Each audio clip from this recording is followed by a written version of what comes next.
The psychology of regret. At some point in your life, you have lain awake at 2 a.m. running a very specific kind of internal film. Not a highlight reel. The other kind. The conversation you didn't have. The risk you didn't take. The person you let drift away without ever quite saying what you wanted to say to them. The opportunity that sat right there in front of you, and somehow, you let it pass. If only. Those two small words that carry the full weight of an entire alternative life. Welcome to regret. The emotion nobody wants, nobody asks for, and according to research, almost nobody escapes.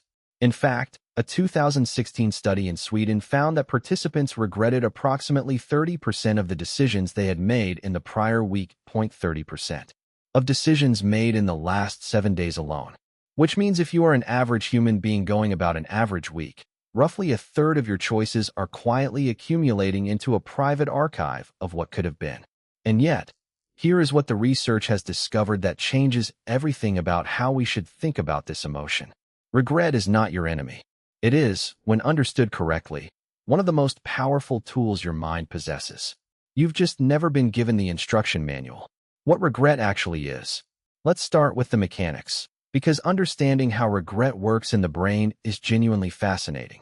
Regret is what psychologists call a counterfactual emotion. It doesn't arise from what happened.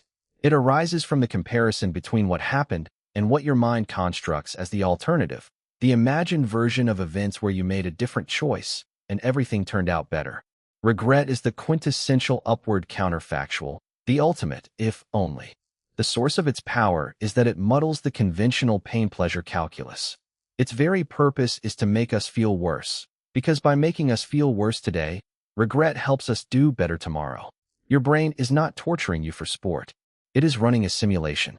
It is generating the painful contrast between reality and possibility specifically to teach you something, to flag the gap between the choice you made and the choice that would have served you better, so that next time, you close that gap.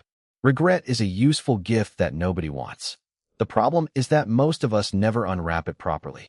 We either drown in it or we run from it. And both responses waste exactly what it was trying to give us. The action trap and the surprise twist. Now here is where the research delivers its first genuinely counterintuitive finding. Nobel Prize-winning psychologists Daniel Kahneman and Amos Tversky presented participants with a scenario involving two investors, George and Paul, who both ended up equally worse off financially. George made an active decision that cost him money. Paul did nothing and missed an opportunity that cost him the same amount. Who felt worse? George, the one who acted, by a significant margin. In the short term, negative outcomes resulting from action are regretted more than the same negative outcomes resulting from inaction. Taking a risk that goes wrong hurts more immediately than the road not taken. And this makes a certain kind of sense. When you act and it goes badly, the counterfactual is obvious and unavoidable. If I hadn't done that thing, this wouldn't have happened. The regret is sharp, immediate, and easy to construct. But here's the twist. Here is where the story completely reverses itself. Over time, across months, years, decades, the pattern flips entirely.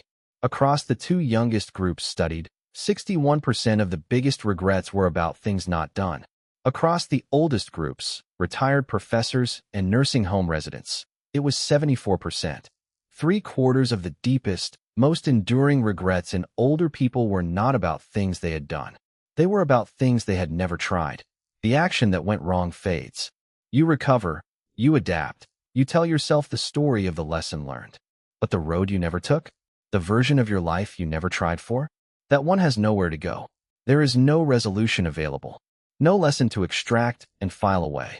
Just an open question that stays open indefinitely. The failure to be your ideal self is usually an inaction. And inaction regrets endure because there is never an obvious first step to fix them, which means there is never a moment where they are done. What we regret most, from 16,000 people across 105 countries. Author and researcher Daniel Pink spent years collecting regrets from people around the world, ultimately amassing what became the largest study of regret ever conducted. His World Regret Survey gathered responses from more than 16,000 people across 105 countries. And from that vast, global archive of human regret, four categories emerged with striking consistency across cultures, ages, and backgrounds. The first is what Pink calls foundation regrets. The choices we made, or didn't make, that undermine the stable base of a good life. Not saving enough. Not taking care of health. Not building the habits that compound over time.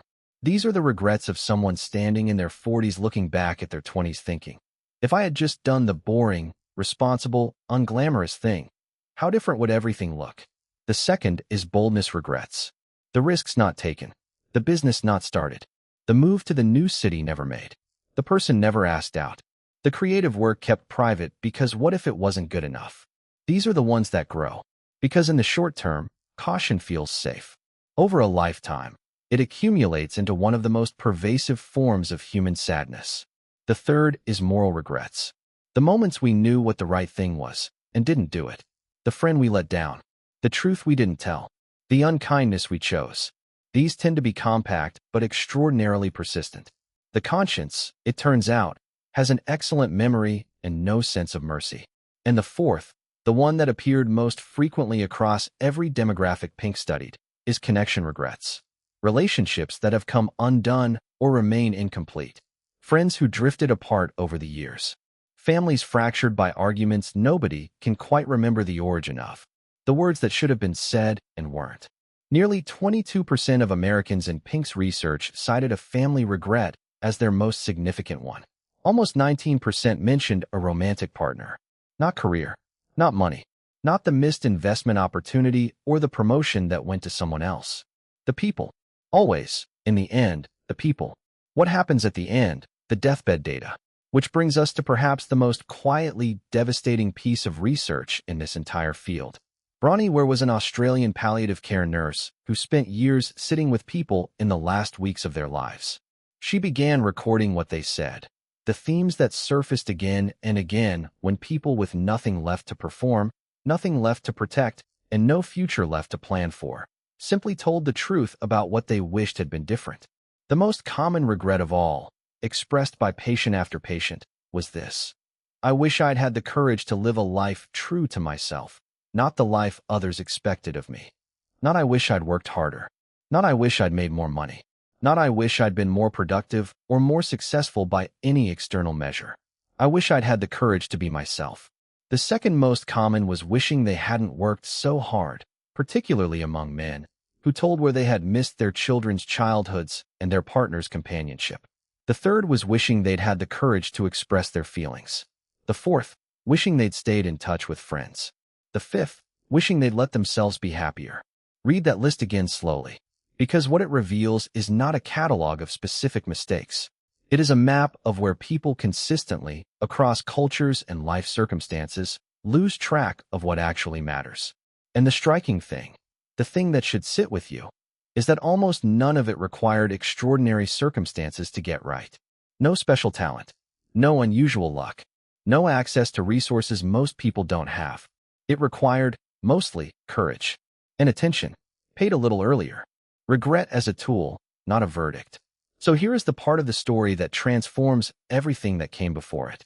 Regret, understood correctly, is not a verdict on your worth as a person. It is information. Specific, pointed, deeply personal information about what you actually value, disguised as pain. When people think about what they regretted not doing in the past, they make better decisions later on. Regret can raise performance. Researchers have found that experiencing even vicarious regret infuses people's subsequent deliberations with more strength, speed, and creativity. The emotion that feels like punishment is actually a compass. And Daniel Pink identifies 3 steps for using it as one. The first is self-disclosure.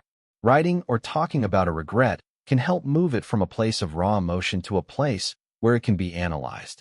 Research has shown that just writing about a regret can make abstract emotions more concrete and significantly lighten the psychological burden of carrying it. The second is self-compassion. Not self-pity, not excuse-making, but the same quiet, reasonable kindness you would extend to a friend who came to you carrying the same regret. Treating your own stumbles as human imperfections rather than permanent character flaws. Because here is the darkly comic reality of self-criticism. It doesn't fix the regret. It just adds shame to the pile. And shame, as we now know from the research on procrastination and scarcity thinking and everything in between, is not a motivating force. It is a paralyzing one. The third is self-distancing, zooming out. Imagining yourself looking back on this moment from 10 years in the future. Talking to yourself in the third person as if you were an objective observer trying to extract a lesson rather than a prosecutor building a case. After self-disclosure relieves the burden of carrying a regret, and self-compassion reframes it as a human imperfection rather than an incapacitating flaw, self-distancing helps you analyze and strategize, to examine the regret dispassionately, without shame, and extract from it a lesson that can guide your future behavior. The invitation inside the pain. Here is the reframe that this entire body of research is ultimately pointing toward. Every regret you carry contains, somewhere inside it, a signal about something you actually care about. The boldness regret tells you that risk and growth matter to you. The connection regret tells you that relationships are at the center of what makes your life feel meaningful. The moral regret tells you that integrity is not negotiable for you, even when it was temporarily convenient to pretend otherwise. Regret, in this light, is not looking backward. It is the clearest possible picture of what looking forward should involve. The research on inaction regrets, the ones that grow over time, the ones that crowd the minds of people in their final weeks, carries one consistent, practical, actionable message. The risk that goes wrong and the risk never taken do not feel the same over a lifetime. The conversation that goes badly and the conversation never had do not carry the same weight in the end. We imagine that caution protects us from regret. The data says the opposite. Caution is, for most people, the single greatest source of it.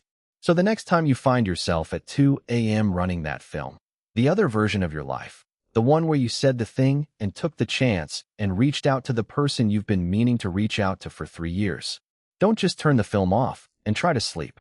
Watch it for a moment. Listen to what it's trying to tell you. And then ask yourself a simple question that the research suggests is one of the most powerful available to us. When I am much older, looking back at this moment right now, which choice will I regret more? The answer, in almost every study, across almost every culture, in almost every human life that has been honestly examined at its end, is the same. Not the things we tried and got wrong. The things we never tried at all.